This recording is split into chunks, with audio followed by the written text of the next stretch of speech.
चाणक्य की बंगाल नीति। नमस्कार, आप देख रहे हैं आज तक। मैं हूं आपके साथ चित्रा त्रिपाठी। अमित शाह का मिशन बंगाल शुरू हो चुका है। बीजेपी का बंगाल विजय का पूरा खाका तैयार है। इसी सिलसिले में बीजेपी के चाणक्य ने 2 दिनों का बंगाल दौरा किया और उन तमाम दरवाजे पर गए जहां से बंगाल की सत्ता के रास्ते खुलते हैं।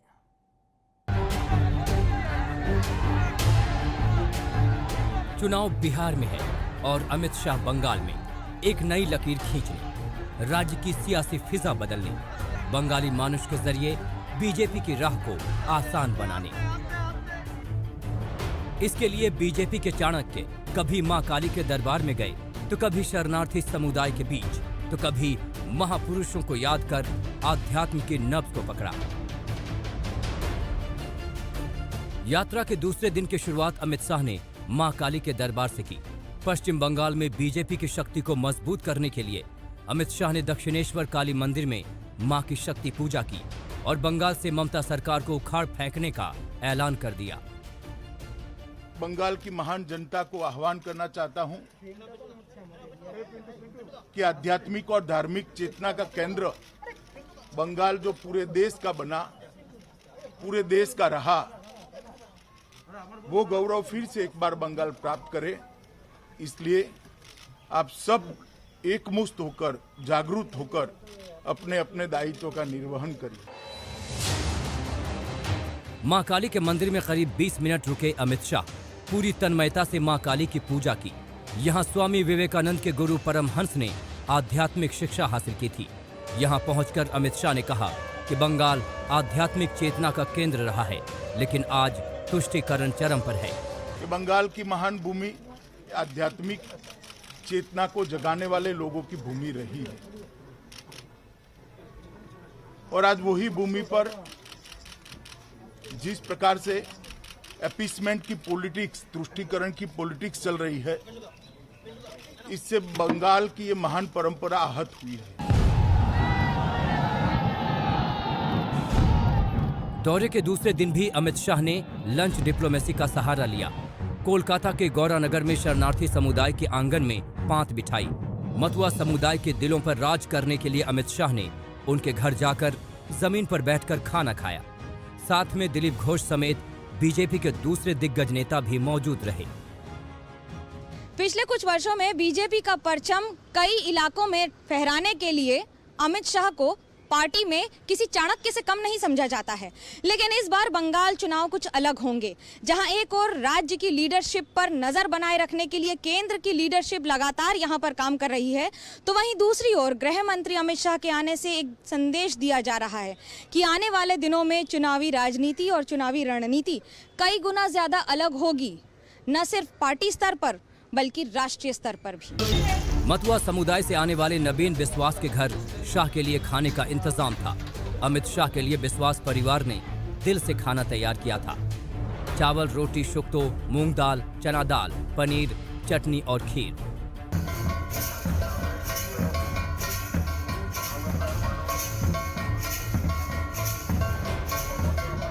अमित शाह के स्वागत के लिए मतुआ समुदाय ने खास तैयारी कर रखी थी।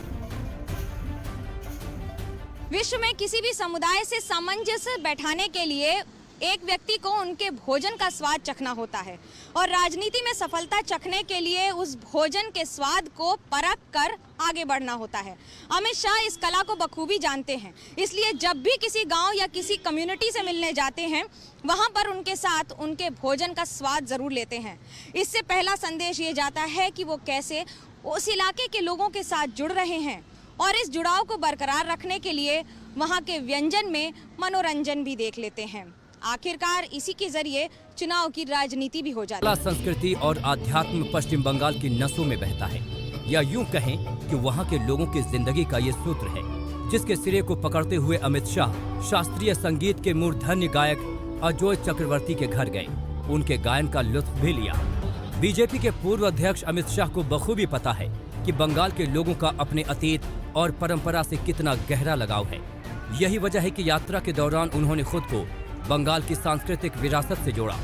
जाहिर है बंगाल में इन्हीं पगडंडियों के जरिए अमित शाह 2021 की नई सियासी इबारत लिखना चाहते हैं, जिसकी झलक एक बार फिर देखने को भी मिली। मनोज लोईवाल के साथ इंद्रजीत कुंडू, कोलकाता, आज तक। अपने बंगाल दौरे में अमित शाह ने मुख्यमंत्री ममता बनर्जी पर ताबड़तोड़ हमला बोला। कोलकाता में अमित शाह ने प्रेस कॉन्फ्रेंस में ममता सरकार को न सिर्फ तानाशाह कहा, बल्कि यह भी कह दिया कि बीजेपी को मौका दीजिए, हम 5 साल में सोनार बांग्ला बनाएंगे। तो मां, माटी और मानुस का नारा तुष्टिकरण, तानाशाही और टोलबाजी में परिवर्तित हो गया है। जो अपेक्षाएं रखी गई थी, किसी भी मानांक में तृणमूल सरकार और राज्य की मुख्यमंत्री अपेक्षाओं को पूर्ण करने में खरी नहीं उतरी है। वादे जो हुए वो खोखले साबित हुए और अपेक्षा निराशा में परिवर्तित हुई है। बंगाल की जनता को आश्वस्त करने आया हूं कि आपने कांग्रेस को भी एक मौका दिया, कम्युनिस्टों को भी मौके बार बार दिए और 2 बार ममता दीदी को भी दिया। एक मौका मोदी जी के नेतृत्व में भारतीय जनता पार्टी को दे दीजिए। हम 5 साल में सोनार बांग्ला बनाने का आपको वादा करते हैं। एडमिनिस्ट्रेशन का संपूर्ण राजनीतिकरण करा है, राजनीति का संपूर्ण अपराधीकरण करा है और भ्रष्टाचार को इंस्टीट्यूशनलाइज करने का काम ममता बनर्जी ने किया है। बंगाल में 3 कानून है, एक अपने भतीजे के लिए, दूसरा अपनी वोट बैंक के लिए और तीसरा आम बंगाली के लिए। शायद ही देश में कोई एक राज्य होगा जहां 3 कानून चलते होंगे। कानून की पुस्तक में तो एक ही कानून है, मगर इम्प्लीमेंटेशन के लिए 3 कानून है। भतीजे के लिए अलग है, अपनी वोट बैंक के लिए, वोट बैंक से आप समझ ही रहे हो मैं क्या कह रहा हूं, और बंगाल की जनता के लिए एक अलग कानून है। अमित शाह ने बंगाल दौरे के पहले दिन ही अपने इरादे जता दिए। आज तक से खास बातचीत में उन्होंने कहा कि 2021 में बंगाल में बीजेपी की सरकार बनेगी। जिस प्रकार का वातावरण मैंने यहाँ हेलीपैड से हॉल तक, हॉल से परिवार के घर तक, रोड पर देखा है, मुझे लगता है पॉलिटिकल पार्टियों से बंगाल की जनता को चुनाव की जल्दी है और परिवर्तन करने की जल्दी है। जिस तरह की भीड़ मैं देख रहा हूँ रोड पर, जहाँ जाते हैं वहाँ पर, वो एक प्रकार का गुस्सा दिखाती है अभी के शासन के खिलाफ। एक और तो ममता जी के शासन के प्रति आक्रोश है, गुस्सा है, और दूसरी आंख में मोदी जी स्थिति को सुधार सकते, इसकी भरोसा और आशा भी दिखाई पड़ती है। 7 महीने में ही चुनाव हैं, लेकिन जिस तरह से राजनीतिक हिंसा बढ़ रही है, गृह मंत्री बतौर और एक नेता क्या सोचते हैं, क्या देखते हैं? देखिए, मैं बतौर गृह मंत्री तो कुछ कहना नहीं चाहता। वो तो एक एडमिनिस्ट्रेटिव प्रक्रिया होती है, संवैधानिक प्रक्रिया होती है, परंतु मैं भारतीय जनता पार्टी के नेता के नाते जरूर कहना चाहता हूं, जब से बंगाल में भारतीय जनता पार्टी अपना पैर पसार रही है, तृणमूल कांग्रेस के कार्यकर्ताओं ने भारतीय जनता पार्टी के कार्यकर्ताओं के साथ बहुत अच्छे आचार किए हैं, बहुत अन्याय किया है। 100 से ज्यादा कार्यकर्ता हमारे मारे गए हैं और ये 100 में से 75 से ज्यादा एफआईआर में एक भी अरेस्ट नहीं हुआ है। तो इससे ज्यादा बड़ी विफलता शासन की हो नहीं सकती। मुख्यमंत्री ममता बनर्जी कहती हैं कि आप बंगाल की बात करते हैं, उत्तर प्रदेश भूल जाते हैं, अपने खुद के भाजपा के शासित राज्य भूल जाते हैं। वहां किस तरह से हत्याएं हो रही हैं, हाथरस कांड हो या बाकी हो, लेकिन बंगाल की छवि धूमिल करने का प्रयास करती है बीजेपी। देखिए, किसी भी भाजपा शासित राज्य की चर्चा करने के लिए मैं तैयार हूं, उसको सापेक्षता में देखना पड़ेगा। उत्तर प्रदेश में पहले क्या था, आज क्या है। तो योगी जी ने स्थिति को बहुत सुधारा है और ममता जी ये बता दे कि पहले बंगाल में क्या था और वो कहां पर लेकर आई, तो केवल और केवल डिटोरिएशन है। चाहे लॉ एंड ऑर्डर की बात है, चाहे इंडस्ट्रियल डेवलपमेंट की बात है, चाहे रोजगार की बात है, चाहे सीमा पर गाय तस्करी की बात है, चाहे घुसपैठ की बात है, हर जगह डिटोरिएशन।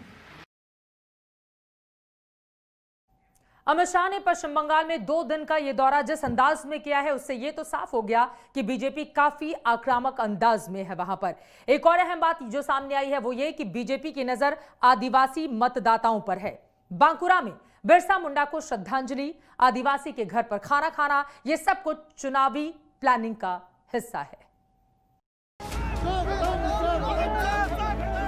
बिहार के समग्र भारतवर्ष की चेतना स्थली,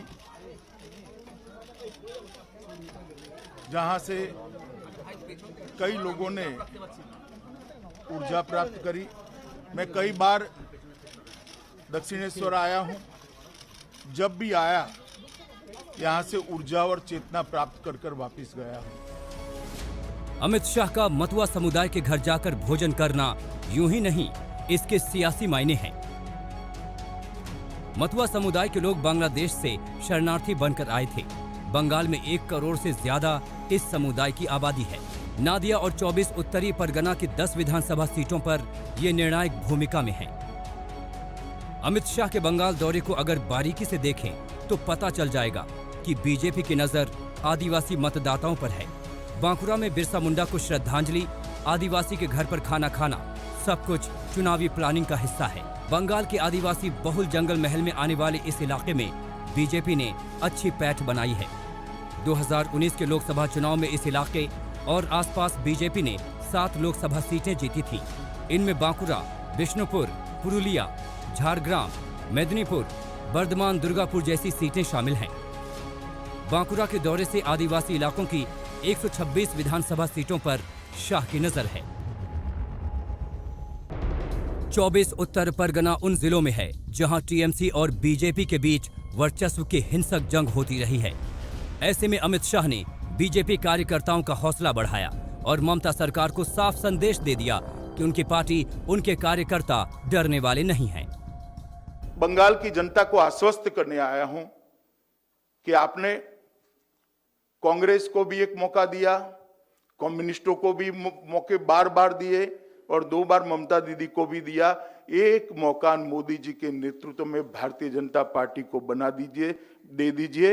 हम 5 साल में सोनार बांग्ला बनाने का आपको वादा करते हैं। बीजेपी को लग रहा है कि बंगाल में ममता सरकार को उखाड़ फेंकने का वक्त आ गया है। वहां के लोग मौजूदा राज्य सरकार से ऊब चुके हैं, इसलिए पार्टी इस मौके को हाथ से नहीं जाने देना चाहती है।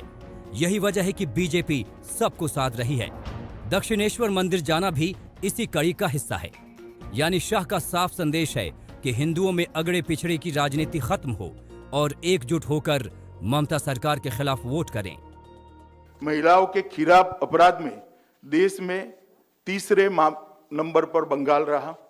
बलात्कार के प्रयास के मामले में देश में नंबर 1 रहा। एसिड अटैक के मामले में देश में नंबर 1 रहा।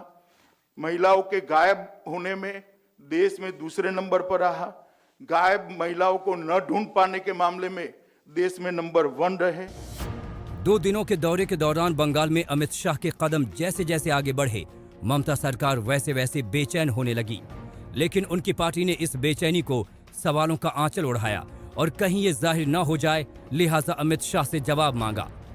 बंगाल की खाड़ी में ज्वार भाटा भले ही न उठा है, लेकिन बंगाल में अमित शाह के इस दौरे से सियासी उबाल जरूर जोर मारने लगा है, जिसका असर आने वाले दिनों में और तेज हो जाएगा। मनोज लोईवाल के साथ इंद्रजीत कुंडू, कोलकाता, आज तक। इसी के साथ हमारी इस पेशकश में बस इतना ही। देश और दुनिया की बाकी खबरों के लिए आप देखते रहिए आज तक। नमस्कार, मैं हूं अंजना ओम कश्यप। हमें उम्मीद है ये वीडियो आपको पसंद आया होगा। लेटेस्ट खबरों के लिए यूं ही देखते रहिए आज तक और इस वीडियो के पसंद आने पर लाइक, शेयर एंड सब्सक्राइब करना ना भूलें।